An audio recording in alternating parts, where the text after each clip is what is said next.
Bom dia. Hoje a gente começa o último capítulo de Fundamentos de Mecânica, que é o capítulo de gravitação.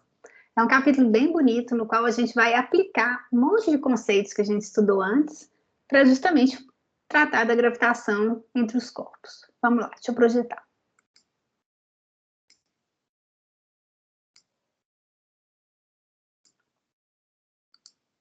É o capítulo 12 do livro do Alaor.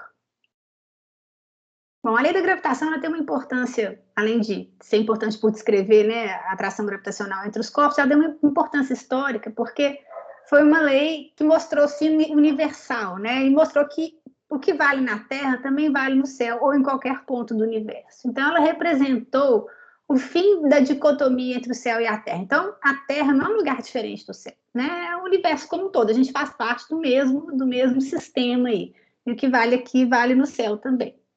A formulação que a gente vai ver foi feita por Newton em torno de 1667, e foi uma formulação empírica. Ele propôs a lei da gravitação universal em função de medidas que ele fazia, né? Então, ele comparou especificamente a aceleração da Lua em torno da Terra com a aceleração de um objeto que cai próximo à superfície da Terra. Então, se você deixa cair um objeto próximo à superfície da Terra, você sabe o valor da aceleração, que a gente sabe que é 9,8 metros por segundo ao quadrado, e ele comparou essa aceleração com a aceleração que a Lua tem em torno da Terra. E mostrou, no final das contas, que elas provêm da mesma lei universal de atração gravitacional, da força gravitacional que a Terra exerce sobre os objetos. Então, o fato da Lua ser próxima à Terra faz com que fosse possível medir a distância Terra-Lua usando uma técnica que chama paralaxe. Vou desenhar aqui de um jeito simples para explicar, mas assim, ela, né, só para todo mundo entender de maneira razoável. Bom, a primeira coisa é que o raio da Terra já era conhecido desde a época dos gregos. Então, o raio da Terra já era conhecido. Então, eu queria medir a distância Terra-Lua para poder achar a aceleração centrípeta do movimento circular da Lua, mais ou menos circular da Lua em torno da Terra. Então, o raio da Terra era conhecido, e o que ele faz? Você observa a Lua em horas diferentes, ou em horas diferentes a partir do mesmo ponto, ou em pontos diferentes da superfície da Terra no mesmo instante.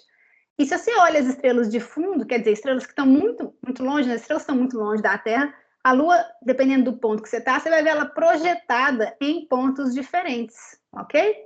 Então, se você está nesse ponto aqui da Terra, você vê a Lua projetada entre essa estrela do meio e essa da esquerda. Se você está nesse outro ponto da Terra, aqui no mesmo instante, você vai ver a Lua projetada entre a estrela do meio e a da direita. E essa diferença de posição da Lua em relação às estrelas de fundo pode ser medida por um ângulo, que é esse ângulo θ aqui, que está relacionado com o raio da Terra e a distância Terra-Lua, ok? Então, você mede a projeção da Lua nas estrelas de fundo ou em pontos diferentes da Terra no mesmo instante, ou no mesmo ponto, em algumas horas de diferença, e consegue medir a paralaxe, que é o tanto que ela deslocou, tanto que a posição da Lua deslocou em relação às estrelas de fundo. Tangente desse ângulo θ, olha esse triângulo retângulo aqui. Tangente desse ângulo θ aqui é o raio da Terra dividido pela distância Terra-Lua, ok? Então, se você medir o ângulo θ, já sabendo o raio da Terra, você tem a distância Terra-Lua, que foi o que eles fizeram. Então, ele obteve a distância Terra-Lua de 3,84 vezes 10 a 8 metros.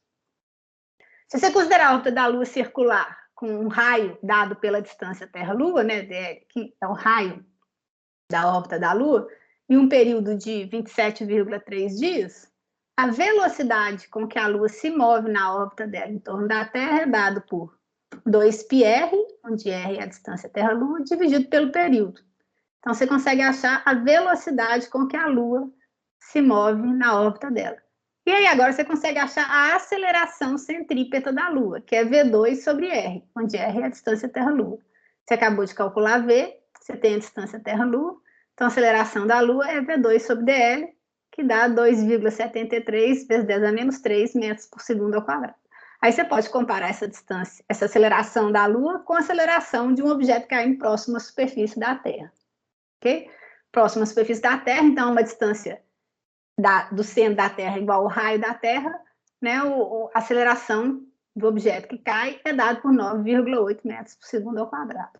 A razão de G com a aceleração da Lua dá da ordem de 3.600, que corresponde a 60 ao quadrado. E a distância entre a Lua e um objeto próximo à superfície da Terra, a distância ao centro da Terra, da Lua até um objeto próximo à superfície da Terra, é dado pela distância Terra-Lua, dividido pelo raio da Terra, porque um objeto na superfície da Terra tem uma distância igual ao raio da Terra do centro da Terra. Se você fizer a razão dessas distâncias, dá da ordem de 60. Aí, comparando a razão das distâncias com a razão das acelerações, ok? Então, aqui a distância é Terra-Lua, do centro da Terra ao centro da Lua, com a distância de um objeto que está na superfície da Terra ao centro da Terra, com a aceleração desse objeto na superfície da Terra, com a aceleração da Lua. Você compara essas duas grandezas, que foi o que o Newton fez, e falou que G sobre AL é RT sobre DL elevado a menos 2. Ou seja, ele concluiu, né, o Newton concluiu que a atração da Terra sobre um objeto, esteja ele próximo à superfície da Terra ou longe, né, no espaço, ela é proporcional à massa do objeto e inversamente proporcional ao quadrado da distância entre o objeto e o centro da Terra. Porque a lei da ação e reação também vale, a força que a Terra exerce na Lua tem o mesmo módulo que a força que a Lua exerce na Terra, então essas forças não tinham que ser proporcionais, tanto à massa da Terra quanto à massa da Lua. Juntando tudo, o que o Newton propôs foi que a força de atração gravitacional da Terra sobre um objeto de massa mzinho é proporcional a mzinho, a massa da Terra, e inversamente proporcional ao quadrado da distância entre o objeto e o centro da Terra. Porque esse R aqui é a distância até o centro da Terra, o Newton demorou tanto tempo, muito tempo, para publicar os resultados dele, porque ele custou provar isso, que essa distância R que entrava aqui na fórmula era a distância ao centro da Terra, mas ele provou, a gente vai ver isso mais para frente. Bom, a lei da gravitação, do jeito que a gente conhece ela hoje, a lei da gravitação universal de Newton, ela é dada da seguinte maneira, né? Dois objetos de massa M1 e M2 se atraem, segundo uma força dada por menos G, M1, M2, R sobre R3, onde R é a distância, é o vetor posição entre os dois objetos, a distância representa a distância entre os dois objetos, que pode ser escrito do mesmo jeito, que é absolutamente equivalente. Eu coloquei dividido por R3 aqui só porque no livro da Laura aparece assim, mas esse vetor R aqui tem módulo R, né? Então, R, vetor, dividido por R, módulo, dá R chapéu. Então, em módulo, a força gravitacional cai com o inverso do quadrado da distância, ela é proporcional às massas dos objetos, e o menos R chapéu te dá a direção e sentido, é uma força radial que aponta para o centro da Terra. Por isso que esse menos aqui, né, se for a Terra, aponta para o centro da Terra. Essa constante aqui, G, chama constante de gravitação universal, ela é bem pequena, vale 6,67260 vezes 10 a menos 11 Nm quadrados por quilograma quadrado. E ela só foi determinada em 1798 pelo Henry Cavendish, nós vamos ver como, mais de um século depois da formulação da lei da gravitação por Newton. Então, Newton não chegou a conhecer o valor de G grande, mas ele conseguiu mostrar que a força gravitacional é proporcional às massas dos objetos envolvidos e inversamente proporcional à distância entre seus centros, ok? E que ela era uma força radial que aponta para o centro da Terra. Só com isso já dá para fazer um monte de coisa. Inclusive, a gente vai ver provar as 3 leis de Kepler. Bom, a força gravitacional, ela é a única que atua em todas as partículas da natureza, tendo massa tem força gravitacional. Ela é a mais fraca das forças fundamentais, mas é uma força de longo alcance, cai com o inverso do quadrado da distância. E ela é sempre atrativa, então ela não se cancela nunca, ok? Não é igual a força elétrica, né, que tem positivo e negativo. Bom, então vamos voltar aqui. Então, o que tem que guardar é essa fórmula aqui, né, que a gente já sabe, já viu várias vezes durante o curso, que a força gravitacional cai com o inverso do quadrado da distância, onde essa distância é a distância até o centro da Terra. Se M1 for, por exemplo, a massa da Terra, e M2 a massa de um corpo qualquer, seja próximo à superfície ou longe dela. Então, como é que o Cavendish calculou essa constante da gravitação universal? Então, ele usou o que a gente chama de uma balança de torção. A balança de torção é um aparato, igual está desenhado aqui. Você tem uma fibra aqui, que está ligada a uma haste, na ponta dessa haste, numa ponta tem uma massinha Mzinho, na outra ponta outra massinha idêntica Mzinho. Isso aqui pode torcer, girar, ok? E você mede o tanto que girou. E o tanto que girou depende do torque que foi exercido nessas massinhas de prova Mzinho aqui.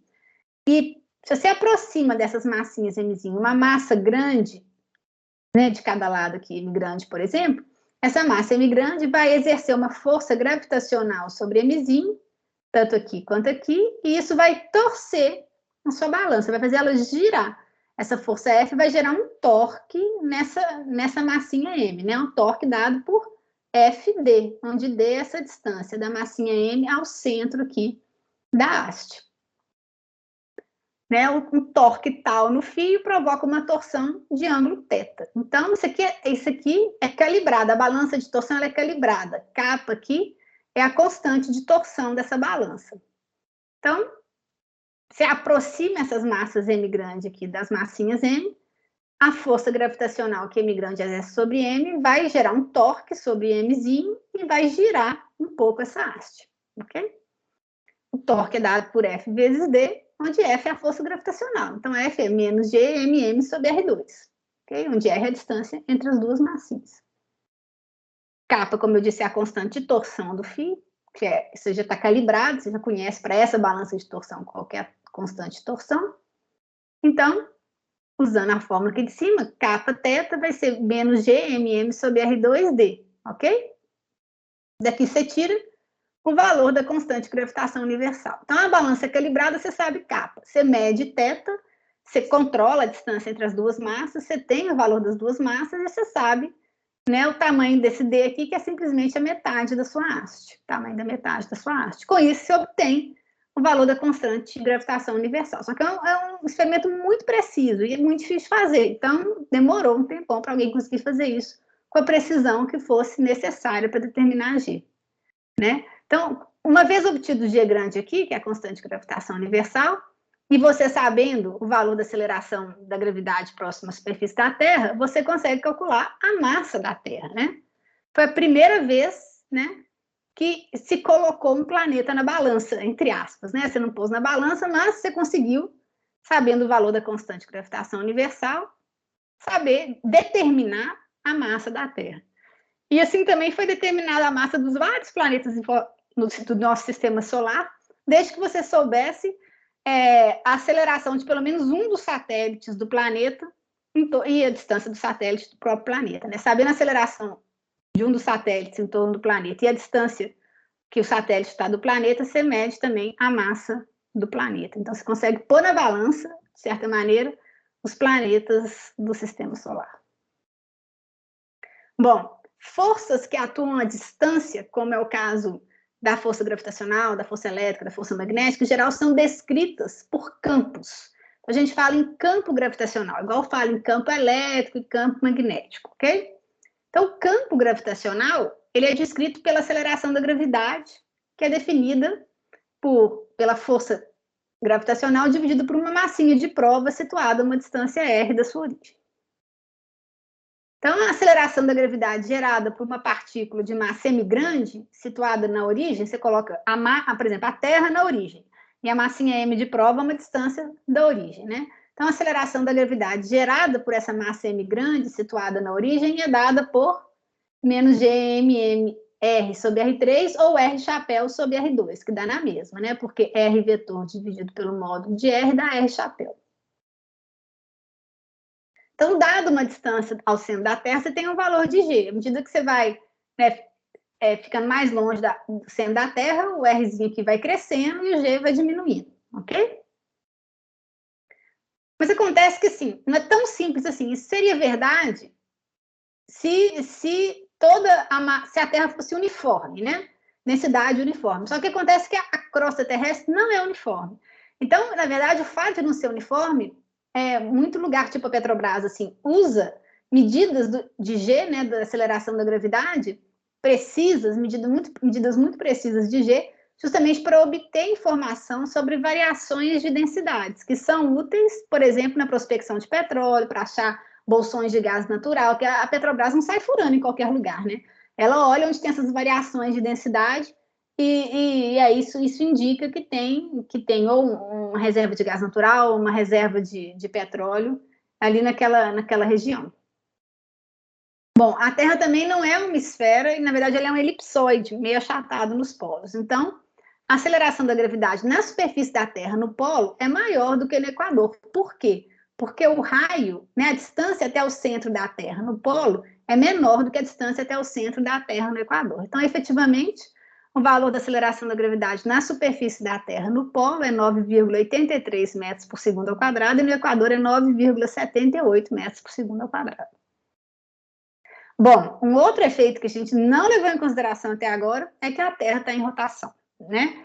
Então, assim, a gente está na superfície da Terra e a Terra está em rotação. Então, na verdade, quando a gente fala assim, peso igual ao normal, não é bem isso, porque a gente tem uma resultante centrípeta que aponta para o centro da Terra. A gente tem uma força resultante, a soma de peso com a normal dá uma força resultante que aponta para o centro da Terra, que permite que a gente faça esse movimento circular, uniforme.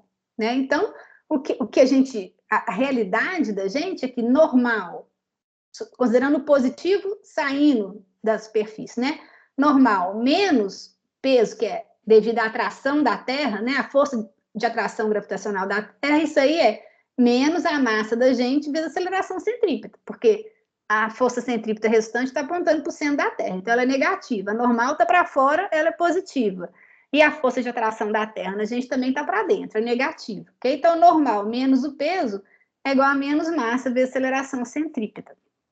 De tal maneira que a normal, efetivamente, ela não é igual ao peso, ela é igual a mg0, né, que é a aceleração da gravidade devido à força de atração da Terra, menos ômega 2 R, raio da Terra.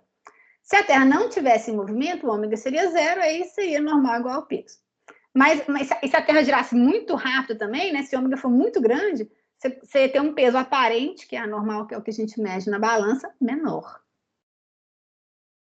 Isso aqui é o que a gente chama de mg, mas esse g aqui é a aceleração que a gente sente. Não é só devido à força de atração gravitacional da Terra, porque ela depende também da rotação da Terra.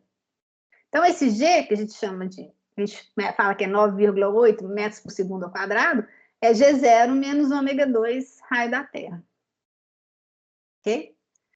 E, na verdade, esse fator aqui, devido à rotação, é bem pequeno. Você vê a diferença de G para G0, está 0,034 metros por segundo ao quadrado. Então, é bem pequeno, por isso que a gente despreza e considera próximo à superfície da Terra G igual a G0. Ok? Bom, então, isso aqui é válido para um corpo na superfície da Terra. G é a aceleração da gravidade aparente, é que a gente sente. G0 é devido somente à força de atração gravitacional da Terra, e esse termo aqui, ômega 2 RT, é devido à rotação da Terra, ok?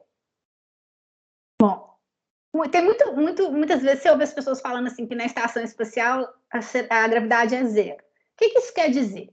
Na verdade, a estação espacial está em torno de 400 quilômetros acima da superfície da Terra. Se eu vou calcular o valor de G0, nesse ponto, dá 8,7 metros por segundo ao quadrado. Nem é tão diferente assim do que a gente está na superfície. Bom, é menor, porque está mais longe do centro da Terra, mas não é tão menor assim. Então, por que o astronauta flutua? Né? Por que ele sente uma gravidade zero? Acontece que para o astronauta que está em órbita, a força gravitacional atua como força centrípeta, ok? Então, a força gravitacional aqui atua como força centrípeta, m ômega 2r. Corta os mzinhos.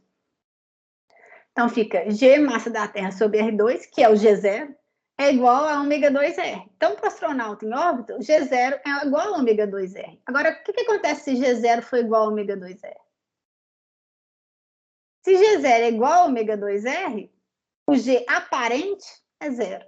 Então, apesar de G0 praticamente não mudar, assim, me diminui um pouco, mas não muito, é 8,7 metros por segundo ao quadrado, a aceleração aparente sentida pelos astronautas efetivamente é zero, porque a força gravitacional está atuando como força centrípeta.